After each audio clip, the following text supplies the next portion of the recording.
بہت ہی خوبصورت درود پاک کی فضیلت سنتے ہیں۔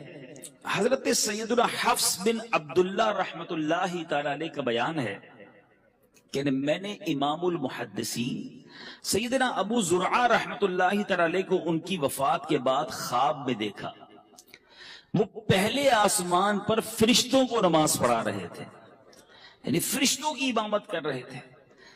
تو میں نے ان سے دریافت کیا، اے ابو زرعہ، آپ کو ایسا انعام، ایسا اکرام کیوں ملا؟ آپ فرشتوں کی امام بن گئے۔ انہوں نے ارشاد فرمایا کہ میں نے اپنے ہاتھ سے 10 لاکھ حدیثیں لکھی ہیں، اور ہر حدیث میں عن النبی کے بعد صلی اللہ علیہ وسلم لکھا ہے، اور تم جانتے ہو کہ نبی رحمت صلی اللہ علیہ وسلم کا فرمان عالی شان ہے، جو مسلمان مجھ پر ایک مرتبہ درود شریف پڑھتا ہے، اللہ عز و جل اس پر 10 رحمتیں نازل فرماتا ہے۔ اب آپ سوچئے کہ بندہ ایک بار درود پاک پڑھے تو 10 رحمتیں ملتی ہیں۔ اس واقعے سے 2 باتیں سیکھنے کو ملی۔ ایک تو یہ سیکھنے کو ملی کہ جب بھی کچھ لکھنا چاہیے، ٹھیک ہے، تو اس کو جب پیارے آقا علیہ الصلوۃ والسلام کا نام نامی آئے تو اچھے انداز میں درود پاک لکھیں۔ بعض لوگ یہاں بھی ڈنڈی مار جاتے ہیں، صاد لکھ دیتے ہیں۔ علماء کہتے ہیں صاد لکھنا نبی پاک کے نام کے بعد، یا صلعم لکھنا، یہ ناجائز اور حرام ہے۔ سارا دن تمہیں لکھنے میں کوئی جو ہے وہ تھکن نہیں ہوتی، پورے صفحے بھر دو۔ جب پیارے آقا کے نام کی باری آئے تو درود پاک پہ شارٹ فارم لکھنا ہے، ایسا نہیں کرنا چاہیے، ٹھیک ہے۔ اسی طرح اپنے نام کے ساتھ بھی جو ایم لکھ دیتے ہیں، محمد یوسف نام ہے تو ایم یوسف، یہ نہیں لکھنا چاہیے، یا تو پورا نام لکھیں۔ لیکن خاص طور پر جب نبی پاک کی بات آئے تو پورا درود پاک لکھیں۔ اور علماء فرماتے جب تک وہ درود لکھا رہے گا، جب تک لکھنے والے کو ثواب ملتا رہے گا۔ تو بلکہ میں تو مشورہ دوں گا کہ جب آپ کی کوئی ڈائری ہو، کوئی ایسی کتاب ہو جو بڑی امپورٹنٹ ہو آپ کے لیے، آپ سنبھالیں گے بھی، خیال بھی رکھیں گے، تو اس کے پہلے صفحے پر اچھے انداز میں بسم اللہ الرحمن الرحیم بھی لکھیں، الصلاۃ والسلام علیک یا رسول اللہ صلی اللہ تعالی علیہ وسلم بھی لکھ دیں۔ یہ جب تک لکھا رہے گا آپ کو ثواب ملتا رہے گا۔ ہاں، اس کا خیال بھی رکھیں۔ ایک بات دوسری، اس روایت سے کیا سمجھ آئی کہ ایک بار درود پڑھنے پر 10 رحمتیں، ٹھیک ہے۔ ارے اللہ کے بندے، تمہاری زبان درود پڑھتی رہے گی، رحمتیں نازل ہوتی رہیں گی، سفر بھی حفاظت سے گزرے گا۔ اب آفس میں، فیکٹری میں کام کر رہے ہیں، لیبر ہیں، جو بھی کام کرتے ہیں، اب ہاتھ سے کام کر رہے ہیں، ہاتھ کام کر رہے ہیں، زبان درود پڑھ رہی ہے، اس میں تو حرج نہیں ہے نا۔ درود کتنا آسان، الصلاۃ والسلام علیک یا رسول اللہ، یہ بھی درود پاک، صلی اللہ تعالی علی محمد صلی اللہ علیہ وسلم، یہ بھی درود پاک۔ کتنی دیر لگتی ہے؟ تو پڑھتے جائیں نا، رحمتیں لوٹتے جائیں، صبح و شام آپ پر رحمتیں برستی رہیں گی، اللہ نے چاہا بیماریاں دور ہو جائیں گی، پریشانیاں دور ہو جائیں گی۔ تو نیت کریں۔ ہمارے بزرگان دین کتنا اللہ کا ذکر اور درود کرتے تھے، زبان کا کتنا پیارا استعمال کرتے تھے۔ ایک بزرگ کے بارے میں آتا ہے، آپ جدھر سے گزرتے تھے نا، درود پاک پڑھتے پڑھتے گزرتے، یا ذکر اللہ کرتے کرتے گزرتے۔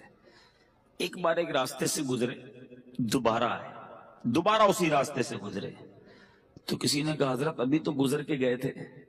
فرماتے ہاں گزر کر گیا تھا، مگر اس راستے سے اللہ کا ذکر کرنا بھول گیا تھا۔ میں چاہتا ہوں میں جس گلی سے گزروں، جس سڑک سے گزروں، اللہ کے ذکر کا اس سڑک کو، اس زمین کو گواہ کرتا ہوا جاؤں۔ ہم کیا کرتے ہیں؟ ہم اللہ کی زمین کو گناہوں کا گواہ کرتے ہیں۔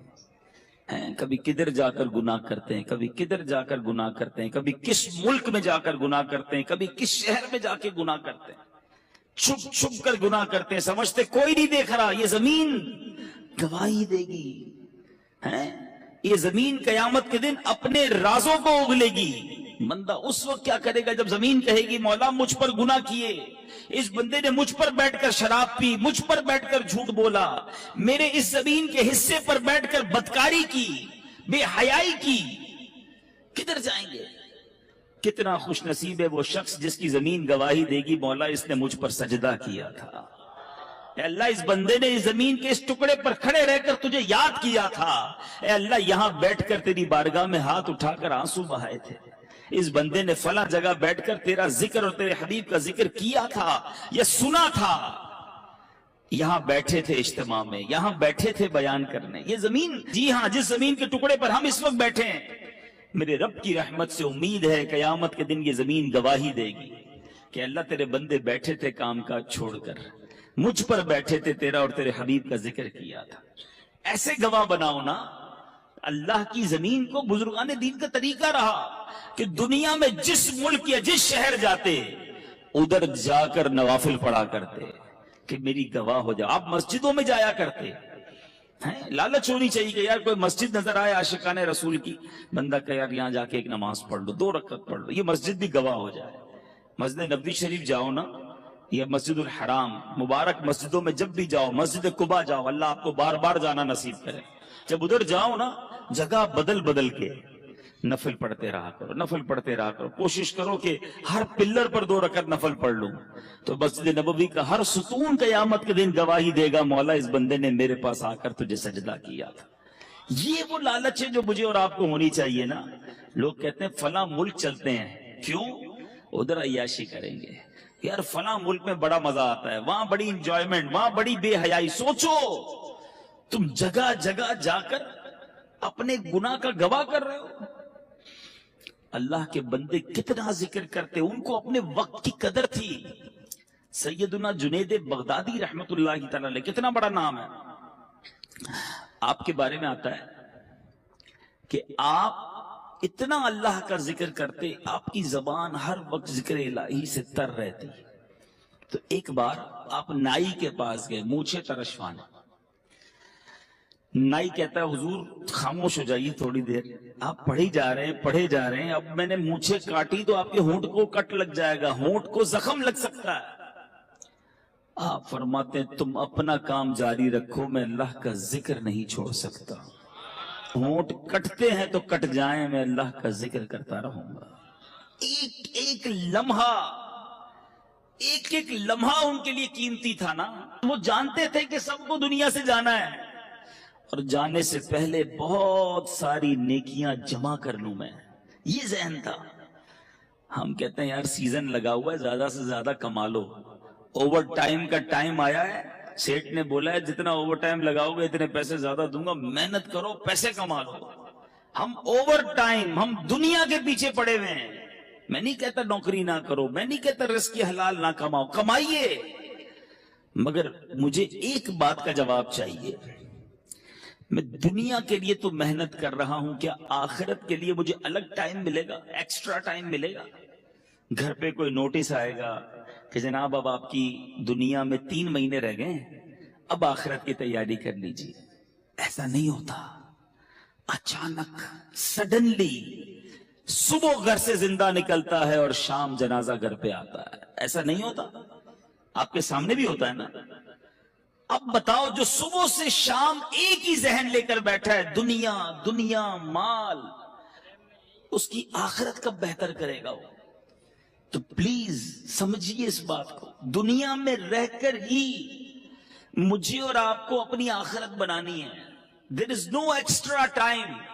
الگ سے کوئی پورشن نہیں ہے کہ 24 گھنٹے تمہاری فیملی، تمہاری کاروبار، نوکری کے لیے، اگلے 12 گھنٹے ایکسٹرا دیے جا رہے ہیں آخرت کے لیے. نہیں، انہی ڈبل 12 گھنٹوں میں سے مجھے قبر روشن کرنی ہے. اسی وقت میں مجھے اپنی آخرت کے لیے بھی خزانہ جمع کرنا ہے.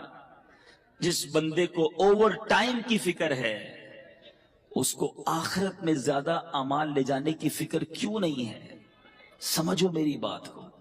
آپ نوکری کیجئے، کاروبار کیجئے، روزگار کمائیے، مگر اپنی زبان کو اللہ اور اس کے رسول سے ذکر سے تر بھی تو رکھیے نا. کہیے سبحان اللہ، الحمدللہ، اللہ اکبر. کتنی دیر لگی مجھے بتاؤ؟ 30 سیکنڈ نہیں لگے آپ کو ان تینوں جملوں کے کہنے میں. ٹھیک ہے، آپ سب سے اچھی نوکری کر لو، میں کہتا ہوں امریکہ چلے جاؤ اور دنیا کے مہنگے ترین انسٹیٹیوٹ میں نوکری کر لو، 30 سیکنڈ میں کتنے پیسے کماؤ گے بتاؤ مجھے. چلو، جو دنیا کا سب سے بڑا کاروباری مجھے سن رہا ہے، انٹرنیشنلی مدنی چینل پر بعد میں سنیں، how much you earn with in the 30 seconds. 30 second میں کتنے کما سکتے ہو؟ آؤ میرے سامنے بتاؤ مجھے. میں کہتا ہوں بہت بہت بہت بڑا پیسے والا بھی ہو اور اس کی کروڑوں روپے کی آمدنی ہو، پھر بھی 30 سیکنڈ میں 1 لاکھ روپے کمائے گا نا. بہت بڑی بات ہے کہ ہر منٹ 2 لاکھ روپے، اس سے زیادہ تو کوئی نہیں کماتا ہوگا. میں کہتا ہوں 10 لاکھ کما لو گے ہر 30 سیکنڈ میں. ایسے پاسبل نہیں ہے، ایزیوم کر لیتے ہیں، ایکسٹرا ہم نے پلس کر لیا اس کو. ٹھیک ہے، میں مان لیتا ہوں کہ تم 30 سیکنڈ میں 10 لاکھ کما سکتے ہو. حالانکہ یہاں تو میرے ایسے بھائی ہیں جو 30 سیکنڈ میں 30 روپے بھی نہیں کماتے ہوں گے. ٹھیک ہے نا، 30 سیکنڈ تو کچھ بھی نہیں ہے نا. مگر آپ کو اندازہ نہیں ہے آپ نے کیا کما لیا ہے. کیا کہا آپ نے؟ دوبارہ کہو سبحان اللہ. کیا کہا آپ نے؟ الحمدللہ. پھر کیا کہا تھا؟ اللہ اکبر. مبارک ہو تمہیں. دنیا کے پیچھے کیوں بھاگوں میں؟ یہ دنیا والے دیتے کیا ہیں؟ سنو میرا رب کیا دیتا ہے. رب کے حبیب کے سچے وعدے کیا دیتے ہیں. اللہ کے حبیب فرماتے ہیں صلی اللہ تعالی علیہ وسلم، جس کا مضمون ہے جو ایک بار سبحان اللہ کہے اس کے لیے جنت میں درخت لگا دیا جاتا. جو ایک بار الحمدللہ کہے جنت میں درخت لگا دیا جاتا. ایک بار اللہ اکبر کہے جنت میں درخت لگ جاتا. چلیں واپس آتا ہوں اسی فارمولے پر. جس نے 10 لاکھ روپے کمائے 30 سیکنڈ میں، ہے کوئی جو 10 لاکھ روپے میں مجھے جنت کا ایک درخت دلا دے؟ پتا دلا دے، درخت تو چھوڑو. تمہارے کروڑوں روپے جمع ہو جائیں تو جنت میں داخل بھی نہیں ہو سکتے. مگر اللہ کے نبی کے سچے وعدے ہیں. میں مسلمان ہوں نا، مجھے اپنے نبی کے ہر بات پر یقین ہونا چاہیے. اللہ کے حبیب نے فرمایا ہے ایک بار سبحان اللہ کہو جنت میں درخت لگ جاتا ہے. اب سوچو یار کتنا آسان ہے نیکیاں کمانا. تو کریے نا کام، کریے نوکری، لیکن زبان تو سبحان اللہ کہتی رہے نا. زبان تو الحمدللہ کہتی رہے، درود پڑھتی رہے. کیوں میں وقت ضائع کروں؟ ہماری زبان غیبتیں کر رہی ہے، ہماری زبان گالیاں دے رہی ہے، ہماری زبان جھوٹ بول رہی ہے، ہماری زبان مسلمانوں کا دل توڑ رہی ہے. آپ سوچو نا یہ زبان کتنی بڑی نعمت ہے. ارے اس زبان سے بندہ روزانہ لاکھوں کروڑوں میں کیا کما سکتا ہے. مگر کتنا بد نصیب ہے وہ مسلمان جو اسی زبان سے نیکیاں تو درکنار سارا دن گناہ کما رہا ہے. گالیاں دے کر، جھوٹ بول کر، گندی باتیں کر کے، بے پردہ بے حیا لڑکیوں سے دوستیاں لگا کر ساری ساری رات فون پہ بات کر کے کیا کر رہے ہو آپ؟ سوچو اللہ کو کیا جواب دو گے؟ مرنا ہم سب نے. میں بات جو کر رہا ہوں اللہ کرے میری بات آپ سمجھے کہ ہمارے پاس ایکسٹرا ٹائم نہیں ہوگا. میں کل ایک ایسی شخصیت سے، ایسے بندے سے مل کے آیا ہوں جس نے مجھے اداس کر دیا. آپ کے حیدرآباد کا شخص ہے، ان کو لیور کا کڈنی کا کینسر ہو گیا. 52 سال عمر ہے اور وہ بندہ کہتا ہے میں 16 سال تک حیدرآباد سے نوری آباد جاتا رہا، نوکری کرتا رہا، بالکل فٹ فاٹ، کوئی پرابلم نہیں. ماشاءاللہ اس کے جوان بیٹے ہیں، اللہ نے بہت دیا ہے اس گھر کو. میں کل دیکھتا رہا، میں تو یہ سوچتا رہا یار یہ عمر بھی اتنی نہیں ہے. میں نے کہا ہوا کیا آپ کو؟ کہتے کچھ بھی نہیں تھا مجھے. رمضان میں مجھے کڈنی میں یہاں درد ہوتا رہا، ڈاکٹرز کو دکھایا، ٹیسٹ کرائے، ڈاکٹر کہتے ہیں کینسر کا آخری سٹیج ہے. میں سوچتا رہا یار کتنی پلاننگ، کتنے ارادے، یہ کروں گا تو بچوں کی شادی. اب اس بندے سے کھڑا نہیں ہوا جا رہا تھا. 6 مہینے میں ختم ہو گیا وہ بندہ. اللہ سے پھر دعا کرتا ہوں اللہ اسے شفا عطا فرمائے. مگر مجھے ہلا گیا وہ شخص. میں سوچتا رہ گیا. اللہ کی رحمت سے میں نے اکیلے میں اس کو بٹھا کر پھر کلمہ پڑھایا، توبہ، کیونکہ مجھے بڑا ڈر لگ رہا تھا. اللہ اس کو ہمت دے، طاقت دے، اس کو شفا کاملہ دے. مگر ودن 6 مہینے دنیا ختم ہو گئی نا. 6 مہینے تو دور کی بات ہے، ادھر بندہ صبح جاتا ہے رات جنازہ آتا ہے. مگر ہماری پلاننگ ہی عجیب ہے، ہمارا جینے کا انداز ہی عجیب ہے. ہمیں لگتا ہے مرنا ہی نہیں ہے. ہماری زندگی میں سارا شیڈول ہے کہ اتنے سال بعد شادی کروں گا، شادی ہو گئی تو بچے ہوں گے، بچوں کو پھر فلاں اسکول میں پڑھاؤں گا، اس کے بعد بچوں کی شادیاں کروں گا، ایک گھر ہے تو بڑا گھر لوں گا، ایک فیکٹری ہے تو اور فیکٹری لگاؤں گا. یہی پلاننگ. مروں گا تو کیا کروں گا، اس کی پلاننگ. قبر میں جاؤں گا تو وہ روشن ہوگی کہ نہیں، اس کی پلاننگ. قبر میں جاؤں گا تو لے کر کیا جاؤں گا، اس کی پلاننگ. کسی نے دفن ہوتے ہوئے کسی کو دیکھا ہے؟ کوئی ہے جو تدفین کے وقت سارے گئے ہوں گے. کبھی قبر کے اندر کوئی تجوری دیکھی ہے کہ آپ نے دیکھا ہو قبر میں تجوری ہو، سارا سونا، سارے بانڈ، سارے پیسے اس میں ڈال کر لاک لگا کے مردہ لے گیا ہو؟ قبر میں کوئی تجوری نہیں.